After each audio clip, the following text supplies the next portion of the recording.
야, 이년아! 이년이 빼돌린 전세금 어디 숨겼어? 당장 주워 불러! 거실 바닥을 걷어차며 소리치는 시어머니 앞에 저는 차분히 주소 하나를 적어드렸습니다. 여기요. 제 비상금 숨겨둔 곳이에요. 어머니 기세라면 거기 사채업자들 돈도 다 뺏어오시겠네요. 얼른 가보세요. 그곳은 남편이 도박비 때문에 매주 끌려가 무릎 꿇던 사채 사무실이었습니다. 1시간 뒤 금쪽 같은 아들의 처참한 실체를 목격한 시어머니는 거품을 물고 쓰러지셨습니다. 3년간 남편 빚 3억을 갚아온 저를 사기꾼으로 몰고 친정엄마까지 응급실로 보낸 대가였습니다. 며느리의 처절한 역전극.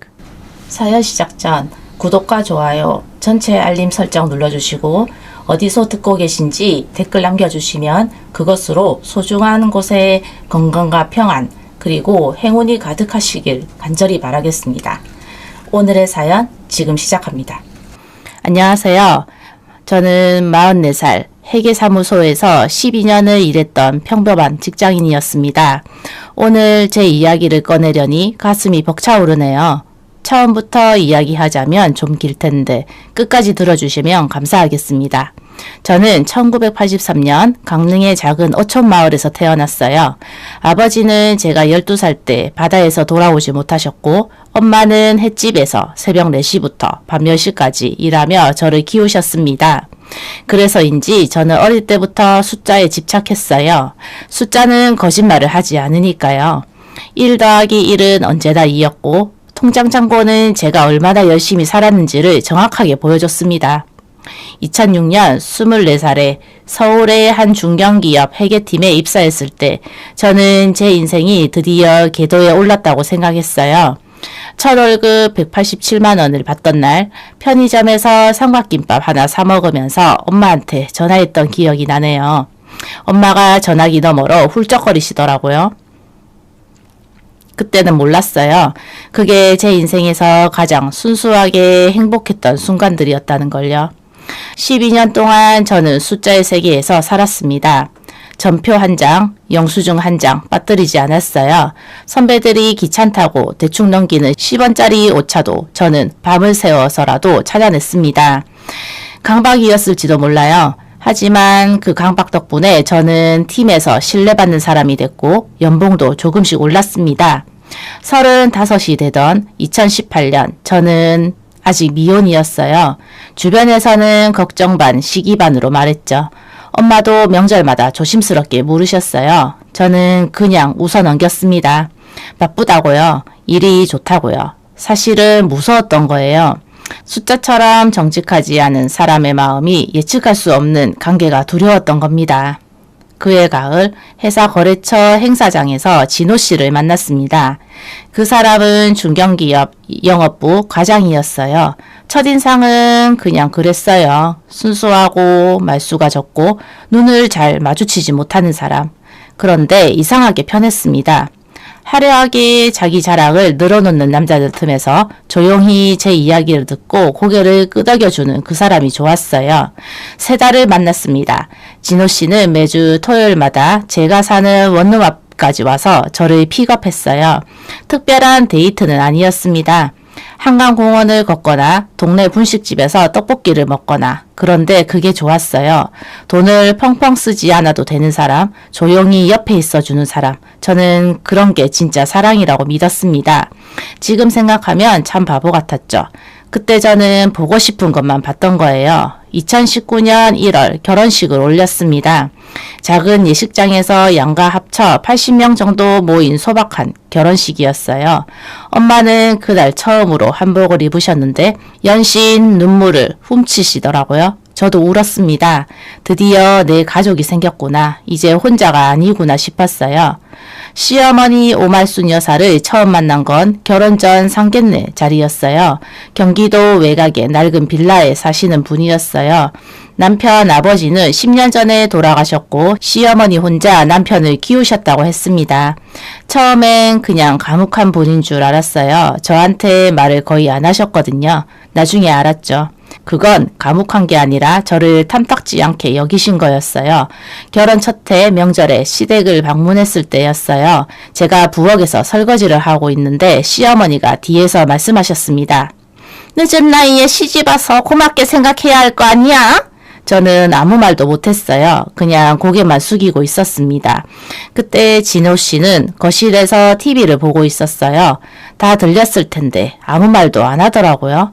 그날 밤 집에 오는 차 안에서 제가 물었습니다. 아까 어머니 말씀 들었어? 남편은 핸들을 잡은 채 앞만 보며 대답했어요. 엄마가 원래 그래. 신경 쓰지 마. 신경 쓰지 말라고요? 그 말이 얼마나 무책임한 건지 그때는 몰랐습니다. 그냥 시어머니 세대가 다 그런가 보다 하고 넘겼어요. 내가 잘하면 되겠지. 내가 참으면 되겠지. 그렇게 생각했습니다. 2020년 여름 하은이가 태어났습니다. 2.9kg의 작은 아이였어요. 분만실에서 처음 그 아이를 안았을 때 세상의 모든 숫자가 의미 없어지는 느낌이었습니다. 그냥 이 아이만 건강하게 자라면 되겠다. 그 생각뿐이었어요. 출산 후 저는 육아휴직을 썼습니다. 1년 동안 하은이만 바라보며 살았어요. 진호 씨는 바쁘다며 야근이 잦았고 시어머니는 손녀를 보러 한 번도 오지 않으셨습니다. 섭섭했지만 오히려 편했어요. 간섭 없이 제 방식대로 아이를 키울 수 있으니까요. 하은이가 돌이 됐을 때 저는 복직했습니다.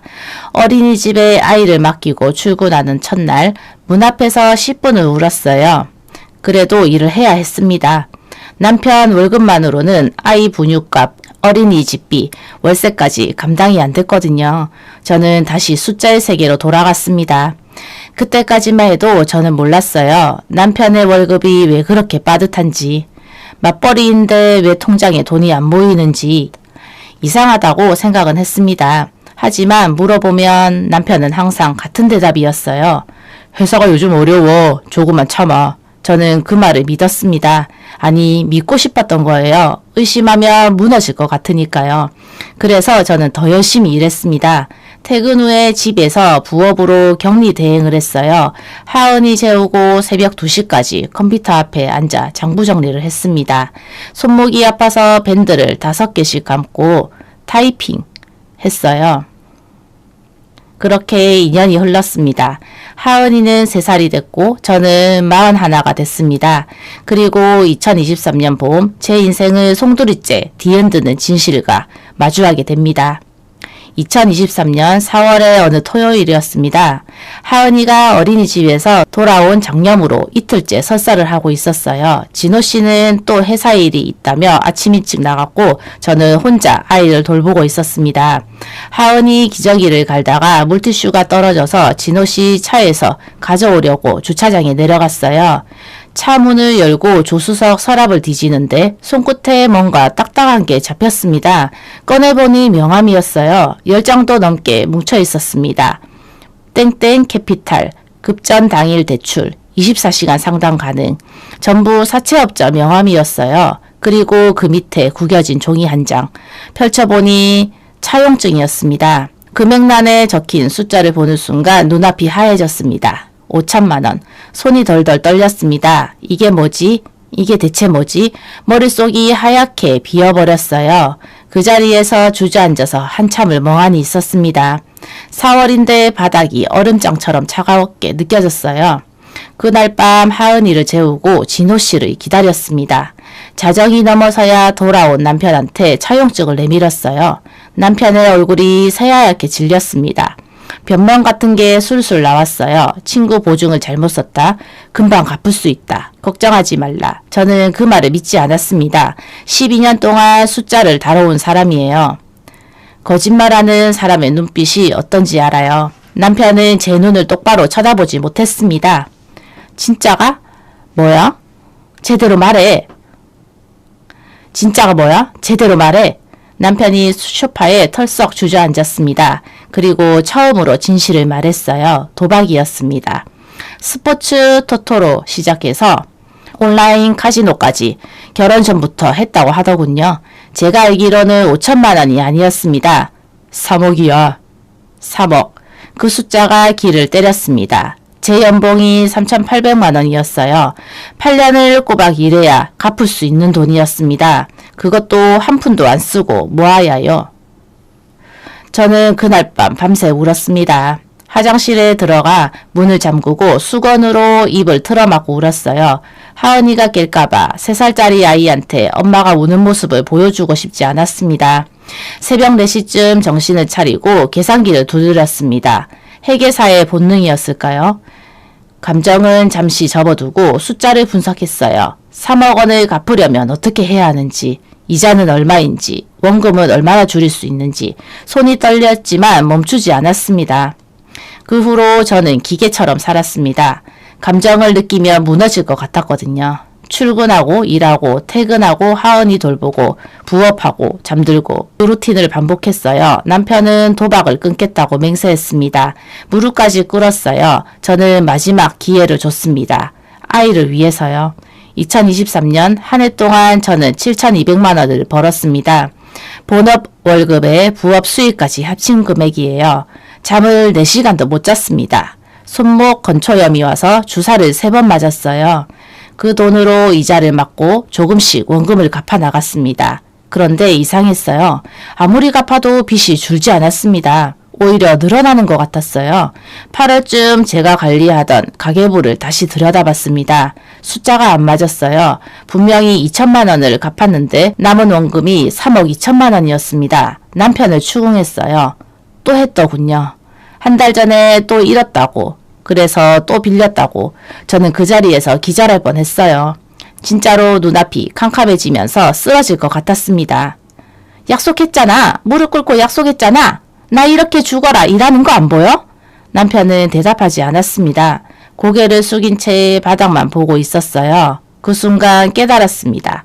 이 사람한테 약속이라는 건 그냥 그 순간을 넘기기 위한 말일 뿐이구나. 진심이 아니구나. 그래도 떠나지 못했습니다. 왜였을까요? 하은이 때문이었어요. 4살밖에 안 된 아이한테 아빠 없는 집을 만들어주고 싶지 않았습니다. 그리고 솔직히 말하면 저도 무서웠어요. 40이 넘은 나이에 아이 하나 데리고 혼자 살아갈 자신이 없었습니다. 2024년, 2025년 저는 계속 버텼습니다. 부업을 늘렸어요. 주말에도 쉬지 않았습니다. 하은이를 어린이집에 맡기고 카페에 앉아 노트북을 켰어요. 격리 대행, 세무 서류 정리, 엑셀 작업 대행까지 닥치는 대로 했습니다. 그 사이 남편은 점점 이상해졌어요. 밤에 안 들어오는 날이 많아졌습니다. 들어와도 술 냄새를 풍기며 거실 소파에 쓰러져 잤어요. 저한테는 말도 안 걸었습니다. 제가 말을 걸면 짜증을 냈어요. 알아서 할 테니까 좀 내버려둬. 알아서 한다고요? 웃기지도 않았습니다. 하지만 저는 더 이상 싸울 기력도 없었어요. 그냥 각자의 방에서 각자의 삶을 살았습니다. 같은 집에 사는 남남처럼요. 2025년 말 빚을 2억 8천만 원으로 줄어 있었습니다. 3년 동안 제가 번 돈의 대부분을 쏟아부은 결과였어요. 그래도 끝이 보이는 것 같았습니다. 2년만 더 버티면 되겠다. 그렇게 생각했어요. 그런데 인생은 제 계획대로 흘러가지 않았습니다.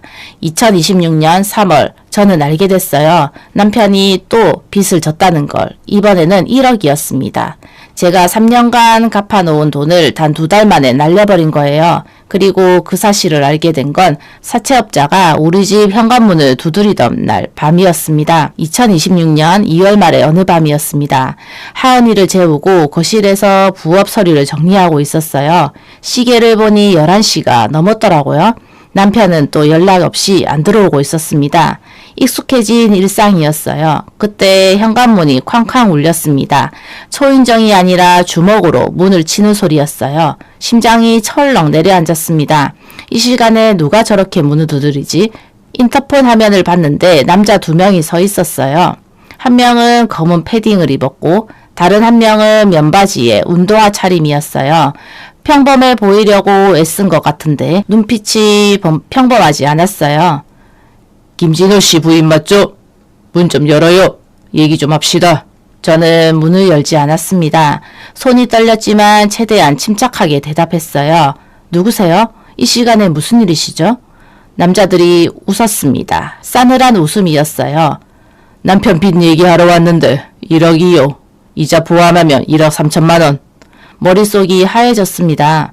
1억이라고요? 분명히 빚은 2억 8천만 원이었어요. 그것도 제가 매달 갚아 나가고 있었습니다. 새로운 빚이란 소리였어요. 저는 문을 열지 않은 채 말했습니다. 남편한테 직접 받으세요. 저는 모르는 일이에요. 남편이 연락이 안 돼서 왔잖아요. 일주일째 전화를 안 받아. 우리도 먹고 살아야지. 그 말을 듣는 순간 온몸에 소름이 돋았습니다. 일주일째 연락이 안 된다고요? 남편은 매일 출근한다고 나갔어요. 아침마다 넥타이를 메고 나가는 걸 제 눈으로 봤습니다. 남자들은 30분쯤 문 앞에 서 있다가 갔습니다. 가면서 이렇게 말했어요. 사흘 안에 연락 없으면 또 올게요. 그때는 좀 더 강하게 올 거야. 알아서 해요. 문이 닫히는 소리가 복도에 울렸습니다. 저는 그 자리에서 주저앉았어요. 다리에 힘이 풀렸습니다. 하은이 방에서 인기척이 났어요. 아이가 깼구나 싶어서 후다닥 일어났습니다. 안방문을 열어보니 하은이가 이불을 걷어차고 있었어요. 잠꼬대를 하더라고요. 다행히 깨지는 않았습니다. 그날 밤 남편한테 전화했습니다. 안 받았어요. 문자를 보냈습니다. 답이 없었어요. 새벽 2시가 넘어서야 남편이 들어왔습니다. 술 냄새가 진동했어요. 현관에서 비틀거리다가 신발장에 부딪혔습니다. 저는 거실불을 켜고 기다리고 있었어요. 남편이 저를 보더니 움찔하더라고요. 아까 사람 들었어. 1억 빌렸다면서 그게 뭐야? 남편이 소파에 털썩 앉았습니다. 한참 동안 아무 말도 안 하더니 울기 시작했어요. 45이 된 남자가 양손으로 얼굴을 감싸고 어린애처럼 울었습니다. 미안해. 진짜 미안해. 이번에 크게 딸 줄 몰랐어. 또 도박이었습니다. 이번에는 온라인 바카라였대요. 설 연휴 때 크게 땄다가 그걸 다 잃고 본전을 찾으려고 더 걸었다가 이 지경이 된 거였어요. 익숙한 패턴이었습니다. 이미 수십 번은 들은 이야기였어요. 저는 더 이상 울지 않았습니다. 눈물이 안 나더라고요. 그냥 공허했어요. 이 사람은 안 변하구나. 100번을 용서해도 안 변하는구나. 그 사실이 명확해지니까 오히려 마음이 차분해졌습니다. 나 이혼할 거야. 남편이 고개를 들었습니다. 눈이 충혈돼 있었어요. 잠깐만, 이번만 더 기회를 줘. 진짜 이번이 마지막이야. 마지막이란 말, 그 말을 몇 번이나 들었는지 모릅니다. 2023년에도 마지막이라고 했어요. 2024년에도 마지막이라고 했습니다. 2025년도요. 이제는 그 말이 아무 의미가 없었어요. 하은이 앞에서도 그렇게 말할 수 있어? 저 아이한테도 이번이 마지막이라고 말할 수 있냐고? 남편이 대답하지 못했습니다. 고개를 떨궜어요. 저는 안방으로 들어가 문을 닫았습니다. 하은이 옆에 누웠어요. 5살짜리 아이가 새근새근 자고 있었습니다. 그 얼굴을 한참 들여다봤어요. 이 아이는 아무 잘못이 없는데 왜 이런 집에 태어났을까? 엄마가 미안해. 하은아, 마음속으로 계속 그 말을 되뇌었습니다. 그런데 이혼을 결심했다고 해서 바로 실행할 수 있는 게 아니었어요. 일단 돈이 없었습니다. 전세금은 남편 명의로 된 집에 묶여 있었고 제 통장에는 부업비 200만 원밖에 없었어요. 변호사 비용, 이사 비용, 당장 하은이랑 살 집 보증금 다 돈이 필요했습니다. 저는 계획을 세우기 시작했습니다. 조용히 아무도 모르게 3월 안에 최소 1,000만 원을 모으자. 4월에 이혼 소장을 접수하자. 초등학교 입학 전에 새 출발을 하자. 그렇게 하나씩 정리해 나갔어요. 그런데 시어머니가 제 계획을 송두리째 뒤집어 놓았습니다. 3월 첫째 주 느닷없이 걸려온 전화 한 통이에요. 3월 5일 목요일이었습니다. 오후 2시쯤 회사에서 점심을 먹고 자리에 앉았는데 휴대폰이 울렸어요. 시어머니였습니다. 평소에 시어머니가 먼저 전화하는 일은 거의 없었어요. 명절 때 제가 인사 전화를 드리면 몇 마디 하고 끊는 게 전부였거든요. 이상하다 싶어서 받았습니다. 야 이년아, 내가 내 아들 돈 다 빼돌렸지? 전세금 어디다 숨겼어? 대뜸 욕이 튀어나왔습니다. 너무 당황해서 말이 안 나왔어요. 무슨 소리를 하는 건지 이해가 안 됐습니다. 어머니, 무슨 말씀이세요? 전세금요? 시침이 떼지 마. 진호가 다 얘기했어. 내가 전세금 빼서 친정으로 보냈다며? 그래서 우리 아들이 이 지경이 된 거 아니야. 순간 머리가 멍해졌습니다. 진호 씨가 그렇게 말했다고요? 자기 도박빚을 제 탓으로 돌렸다는 거예요. 3년 동안 제가 밤잠 줄여가며 갚아온 그 빚을요. 분노가 치밀어 올랐지만 회사였기 때문에 참아야 했습니다. 주변 동료들 눈치가 보였어요. 어머니, 그건 사실이 아니에요. 진호 씨 빚은 제가 갚고 있었어요. 전세금은 그대로 있고요. 거짓말 하지 마. 내 아들이 왜 거짓말을 해? 너 같은 년이 꼬드겨서 우리 진호가 망한 거야. 전화기 너머로 시어머니의 거친 숨소리가 들렸습니다. 더 이상 대화가 안 될 것 같았어요. 저는 일단 전화를 끊겠다고 말하고 끊었습니다. 손이 부들부들 떨렸어요. 화장실에 가서 찬물로 세수를 했습니다. 거울에 비친 제 얼굴이 새하얗게 질려 있더라고요.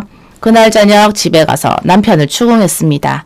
하은이는 거실에서 그림을 그리고 있었어요. 아이 앞에서 싸우고 싶지 않아서 안방으로 데려갔습니다. 어머니한테 뭐라고 한 거야? 내가 전세금 빼돌렸다고 했어? 남편이 눈을 피했습니다. 그게 대답이었어요. 엄마가 자꾸 물어봐서 빚이 왜 이렇게 많냐고 뭐라고 해야 할지 몰라서 저는 말문이 막혔습니다. 이 사람이 진짜 내 남편 맞나 싶었어요. 자기 잘못을 아내한테 뒤집어 씌우다니 그것도 자기 엄마한테요. 저는 더 이상 말하지 않았습니다. 할 말이 없었어요. 안방에서 나와 하은이를 씻기고 재웠습니다. 그 후로 사흘 동안 시어머니한테 전화가 쉴 새 없이 왔습니다. 받으면 욕이고 안 받으면 문자로 욕이 왔어요. 차단을 할까 했지만 그러면 더 난리 날 것 같았습니다. 그냥 무시했어요. 3월 8일 일요일 상황이 터졌습니다. 시어머니가 강릉에 계신 제 친정엄마한테 전화를 한 거예요. 저는 그 사실을 몰랐습니다. 엄마가 먼저 전화하셨어요. 엄마 목소리가 떨리고 있었습니다. 수진아, 무슨 일이야? 시어머니란 분이 전화해서 막 소리를 지르시는데? 내가 돈을 빼돌렸다고? 나한테도 욕을 하셨어. 심장이 쿵 내려앉았습니다. 엄마한테요? 70 넘은 우리 엄마한테 욕을 했다고요? 엄마, 뭐라고 하셨어? 괜찮아? 나야 괜찮은데, 근데 가슴이 좀 답답하네. 약 먹고 누워있을게. 전화를 끊고 바로 강릉에 사는 이모한테 전화했습니다. 엄마 좀 봐달라고요. 30분 뒤에 이모한테서 연락이 왔어요. 엄마가 쓰러지셨다고. 혈압이 갑자기 올라서 응급실에 실려갔다고요. 저는 하은이를 데리고 그날 밤 강릉행 버스를 탔습니다. 3시간이 얼마나 길던지요. 버스 안에서 계속 울었어요. 하은이가 제 얼굴을 올려다보며 물었습니다. 엄마 왜 울어? 아파? 아프다고 대답했습니다. 네, 엄마 많이 아파. 하은이가 작은 손으로 제 볼을 쓰다듬어 줬어요. 6살짜리 아이가요. 그 손길이 더 서럽더라고요. 강릉병원에 도착하니 새벽 1시였습니다. 엄마는 응급실 침대에 누워 계셨어요. 링거를 맞고 계셨는데 얼굴이 반쪽이 된 것 같았습니다. 저를 보시더니 힘없이 웃으셨어요. 왔어. 하은이도 데려왔네. 엄마 괜찮아. 걱정 마. 그 말에 눈물이 왈칵 쏟아졌습니다. 괜찮긴 뭐가 괜찮아요. 70 넘은 노인이 응급실에 실려온 게 괜찮은 거예요? 저는 엄마 손을 꼭 잡았습니다. 주름진 손이 차가웠어요. 그날 밤 병원 의자에 앉아 하은이를 무릎에 재우면서 결심했습니다. 더 이상은 안 된다. 참는 게 능사가 아니다. 이제 나를 지켜야 한다. 내 아이를 지켜야 한다. 그리고 내 엄마를 지켜야 한다. 서울로 돌아가면 끝을 내자. 어떤 방법이든. 3월 10일 화요일 서울로 돌아왔습니다. 엄마는 이틀간 입원하신 뒤 퇴원하셨어요. 다행히 큰 이상은 없었지만 당분간 안정을 취해야 한다고 했어요. 이모가 엄마 곁에 있어주기로 했어요. 저는 하은이를 데리고 집으로 향했습니다. 집에 도착하니 오후 4시쯤이었어요. 현관문을 열었는데 거실에 시어머니가 앉아 계셨습니다. 예고도 없이 오신 거였어요. 남편이 문을 열어드린 모양이었습니다. 남편은 화장실에 숨어 있었어요. 나중에 안 사실이지만 시어머니가 오신다는 연락을 받고도 저한테 말 안 했더라고요. 시어머니가 저를 보자마자 소파에서 벌떡 일어나셨습니다. 눈이 충혈돼 있었고 얼굴이 뻘겋게 달아올라 있었어요. 이년이 이제 나타났어? 내 아들 인생 망쳐놓고 친정에 도망가 있었어? 있어? 저는 하은이 손을 잡고 안방으로 데려갔습니다. 아이한테 이런 광경을 보여주고 싶지 않았어요. 하은아, 엄마가 할머니랑 잠깐 얘기할게. 여기서 그림 그리고 있어. 응? 하은이가 고개를 끄덕였습니다. 눈치가 빠른 아이라 뭔가 심상치 않다는 걸 아는 것 같았어요. 안방 문을 닫고 거실로 나왔습니다. 시어머니가 거실 가운데 서서 저를 노려보고 계셨어요. 테이블 위에 서류 봉투 하나가 놓여 있었습니다. 전세 계약서였어요. 시어머니가 그걸 들어서 제 앞에 흔들었습니다. 이거 전세금 1억 5천만 원이지? 이 돈 어디 있어? 내가 빼돌린 거 다 알아? 당장 내놔! 저는 한숨이 나왔습니다. 이분은 진짜 아무것도 모르시는구나. 아들이 뭘 했는지, 돈이 어디 갔는지 전혀 모르시는 거였어요. 어머니, 전세금은 그대로 있어요. 빼돌린 거 없습니다. 진호 씨 빚이 얼마인지 아세요? 빚? 무슨 빚? 내 아들이 무슨 빚이 있어? 그러시더라고요. 3억이 넘는 빚이 있는데 아들이 한 번도 말씀 안 드린 거였어요. 저는 가방에서 서류철을 꺼냈습니다. 3년 동안 모아둔 차용증, 이사납입 영수증, 사채업자 명함들 전부 다 가지고 다녔어요. 혹시 모르니까요.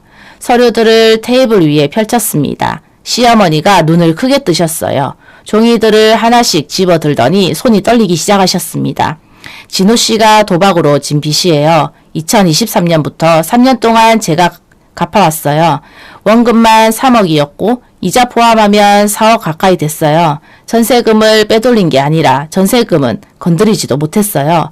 제 월급이랑 부업비로 갚은 거예요. 시어머니 얼굴이 하얗게 질렸습니다. 서류를 들고 있던 손이 덜덜 떨렸어요. 입술이 파르르 떨리더니 갑자기 소리를 지르셨습니다. 거짓말! 이게 다 거짓말이야! 내 아들이 도박을 해? 말도 안 돼! 그때 화장실 문이 열렸습니다. 남편이 나왔어요. 시어머니가 아들을 보자마자 달려가셨습니다. 진호야, 이게 뭐야? 이게 다 뭐냐고? 엄마한테 말해! 이게 거짓말이라고! 남편이 고개를 숙였습니다. 아무 말도 안 했어요. 그게 대답이었습니다. 시어머니가 그 자리에서 주저앉으셨어요.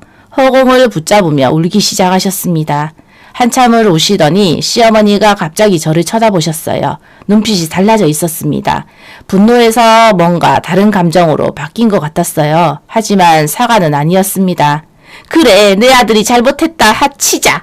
근데 니년이 제대로 내조를 했으면 이렇게까지 됐겠어? 늦은 나이에 시집와서 아들 관리도 못해? 저는 더 참지 않았습니다. 참을 이유가 없었어요. 어머니, 저한테 뭘 원하세요? 3년 동안 잠도 못 자고 빚 갚은 건 저예요. 친정엄마한테 전화해서 욕한 건 어머니시고요.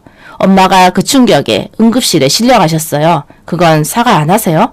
시어머니가 눈을 부릅뜨셨습니다. 뭐? 내가 사과를 해? 니년 주제에 어디서 어른한테? 그러시더니 테이블을 걷어차셨습니다. 위에 있던 서류들이 바닥에 흩어졌습니다. 그리고 소리를 지르셨어요. 좋아. 니년이 돈 숨겨둔 데가 어딘지 내가 직접 찾아갈 테니까 주소 불러. 당장 불러. 저는 잠시 생각했습니다. 그리고 결심했어요. 펜을 들어 메모지에 주소를 적었습니다. 남편이 매주 끌려가서 무릎 꿇고 빌던 그 사채업자 사무실 주소를요. 여기요. 제가 숨겨둔 돈이 있는 곳이에요. 어머니 기세라면 다 받아오시겠네요. 시어머니가 주소를 낚아채셨습니다. 그리고 현관문을 박차고 나가셨어요. 저는 그 뒷모습을 말없이 지켜봤습니다. 시어머니가 나간 뒤 집안이 조용해졌습니다. 남편은 소파에 앉아 멍하니 벽만 바라보고 있었어요. 저는 안방으로 들어가 하은이를 확인했습니다. 아이는 색연필을 진 채 잠들어 있었어요. 그림 그리다가 지쳐서 잠든 모양이었습니다. 이마에 땀이 송글송글 맺히더라고요. 손수건으로 닦아주면서 미안하다고 속으로 말했습니다. 1시간쯤 지났을까요? 남편 핸드폰이 울렸습니다. 남편이 봤더니 얼굴이 창백해졌어요. 전화를 끊고 저를 봤습니다. 엄마가 병원에 실려갔대. 그 사무실에서. 저는 아무 말도 하지 않았습니다. 예상했던 일이었어요. 시어머니가 그 사채업자 사무실에 가서 뭘 봤는지 충분히 상상이 됐습니다. 아마 아들이 피투성이가 되어 무릎 꿇고 빌고 있는 모습이었겠죠. 아니면 그동안 아들이 얼마나 큰 빚을 졌는지 서류로 직접 보셨을 수도 있어요. 남편이 허겁지겁 나갔습니다. 병원에 간다면서요. 현관문이 닫히는 소리가 쾅 하고 울렸습니다. 저는 그 자리에 한참 서 있었어요. 이상하게 후련하지는 않았습니다. 그렇다고 미안하지도 않았어요. 그냥 공허했습니다. 밤 11시가 넘어서 남편한테 연락이 왔습니다. 시어머니가 급성 스트레스로 쓰러지셨다고요. 다행히 생명에는 지장이 없대요. 하룻밤 입원하고 내일 퇴원하신다고요. 저는 알겠다고만 대답했습니다. 전화를 끊고 아이 옆에 누웠습니다. 하은이의 새근새근 숨소리가 들렸어요. 창밖으로 서울의 밤하늘이 보였습니다. 별은 보이지 않았어요. 그냥 뿌연 주황색 하늘이었습니다. 눈을 감았는데 이상하게 눈물이 안 나더라고요. 다 말라버린 것 같아요. 다음날 아침 저는 짐을 쌌습니다. 하은이 옷, 제 옷, 중요한 서류들, 캐리어 하나와 큰 가방 2개 다 담았어요. 8년을 산 집이었는데 정리하니까 그게 전부였습니다. 가져갈 게 별로 없더라고요. 하은이가 눈을 비비며 일어났습니다. 엄마가 짐을 싸는 걸 보더니 물었어요. 엄마, 우리 어디 가? 외할머니 집에 가. 바다 있는데. 하은이 바다 좋아하잖아? 하은이 눈이 반짝였습니다. 네, 가자 하면서 자기 인형을 챙기더라고요. 그 모습을 보는데 가슴이 먹먹했어요. 이 아이는 아직 모르는 거죠. 아빠랑 이제 같이 안 산다는 걸요. 서울역에서 강릉 KTX를 탔습니다. 창밖으로 풍경이 빠르게 지나갔어요. 아파트, 공장, 논, 산, 그러다가 바다가 보이기 시작했습니다. 하은이가 창문에 얼굴을 붙이고 탄성을 질렀어요. 엄마, 바다다. 바다 진짜 크다. 저도 바다를 봤습니다. 3월의 동해 바다는 잿빛이었어요. 파도가 세차게 치고 있었습니다. 그런데 이상하게 마음이 편해지더라고요. 저 파도처럼 부딪히고 부서져도 바다는 계속 흘러가잖아요. 나도 그렇게 살면 되겠다 싶었습니다. 강릉역에 도착하니 이모가 마중 나와 계셨어요. 엄마는 아직 몸이 안 좋아서 집에 계셨습니다. 이모 차를 타고 엄마 집으로 가는 길에 이모가 물으셨어요. 이혼하는 거야? 네. 이모가 한숨을 쉬셨습니다. 하지만 뭐라고 하지 않으셨어요. 그냥 제 손을 꼭 잡아주셨습니다. 그 손길이 따뜻했어요. 엄마 집에 도착했습니다. 엄마가 현관까지 나오셨어요. 많이 수척해지셨더라고요. 저를 보시더니 말없이 안아주셨습니다. 하은이도 같이 안겼어요. 우리 셋이 현관에서 한참을 그렇게 있었습니다. 그 후로 3개월이 흘렀습니다. 저는 변호사를 선임해서 이혼 소송을 진행했어요. 남편의 빚이 저와 하은이에게 넘어오지 않도록 재산 분리를 확실하게 했습니다. 전세금은 남편 명의라 포기해야 했어요. 아깝긴 했지만 그 돈에 미련을 두면 더 오래 묶일 것 같았습니다. 6월 현재 저는 강릉 바닷가 근처 작은 월세방에서 하은이와 살고 있습니다. 보증금 500만 원에 월세 35만 원짜리 방이에요. 좁지만 창문으로 바다가 보입니다. 아침마다 파도 소리를 들어요. 일자리를 구했습니다. 작은 수산물 유통회사 격리직이에요. 월급은 서울 다닐 때의 절반도 안 되지만 칼퇴근이 가능해요. 하은이를 어린이집에서 데려와 저녁을 같이 먹을 수 있습니다. 그게 얼마나 귀한 건지 이제 알겠더라고요. 엄마는 많이 회복하셨어요. 가끔 하은이를 봐주시기도 합니다. 손녀랑 노는 게 좋으신지 얼굴에 생기가 돌았어요. 지난주에 셋이서 바닷가에 나가 수박을 먹었습니다. 하은이가 수박씨 뱉기 놀이를 하자고 해서 셋이서 까르르 웃으며 씨를 뱉었어요. 그 순간이 참 좋았습니다. 시어머니한테서는 연락이 없었습니다. 남편한테도요. 가끔 남편이 문자를 보내요. 미안하다고, 다시 시작하자고. 저는 읽고 지웁니다. 대답하지 않아요. 이제 그 사람은 제 인생의 숫자에서 빠진 사람이니까요. 44살이 다시 시작하는 인생이 쉽지는 않습니다. 텅 빈 통장을 보면 한숨이 나오기도 해요. 하지만 밤에 눈을 감을 때 더 이상 심장이 두근거리지 않습니다. 내일 무슨 일이 터질지 불안해하지 않아요. 그냥 편하게 잠들 수 있어요. 이 소박한 평화가 얼마나 귀한 것인지 이제야 알 것 같습니다. 혹시 이 이야기를 듣고 계신 분 중에 저처럼 가족이라는 이름 아래 자신을 죽이며 버티고 계신 분이 있다면 말씀드리고 싶어요. 착하게 참는 것만이 능사가 아닙니다. 나를 지키는 것이 가장 큰 효도예요. 저는 그걸 너무 늦게 배웠지만 여러분은 저보다 빨리 깨달으시길 바랍니다. 부족하지만 제 이야기 끝까지 들어주셔서 감사합니다. 모두 평안한 밤 되세요. 감사합니다. 오늘 들려드린 이야기가 당신의 마음에 조금이라도 울림을 드렸다면 앞으로 당신의 일상에 잔잔한 힘이 될 이야기를 계속 전해드릴 수 있도록 구독과 좋아요로 함께 해주시면 감사하겠습니다. 사연 속 인물을 향한 따뜻한 응원의 한마디도 댓글로 나누어 주세요. 당신의 오늘이 더 가벼워지길 바라며 언제나 당신 편에 서겠습니다. 꽃피는 밤이었습니다.